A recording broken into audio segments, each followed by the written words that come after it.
Hey everyone, I'm Jason. Welcome to my kitchen. Today we're going to make homemade sweet and sour sauce. I can almost guarantee everything that you're going to need is in your pantry already. And this is really delicious and it's full of flavor, so let's check out the ingredients. So alright, we're going to add our ingredients to a saucepan. So we got 1/3 cup of white vinegar, 1 cup of white sugar,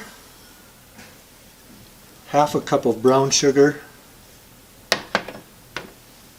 half a cup of ketchup,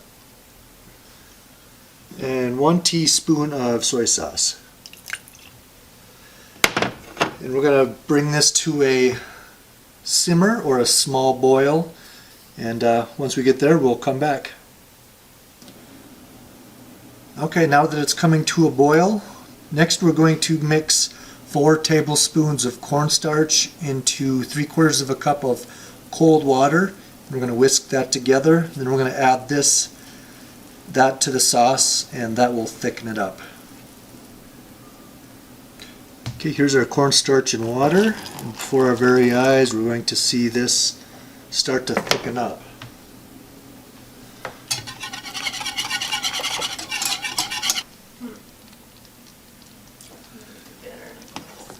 Alright, so we've brought this back to boil, and as you can see it's really starting to thicken up, so we'll let that cool down and it'll continue to thicken. So anyway, thanks for watching. Please stay tuned for the next video. We're going to make homemade cream cheese wontons. So here's our homemade sweet and sour sauce. It is thickened up nice. It's delicious. Hope you enjoy. Thanks for watching.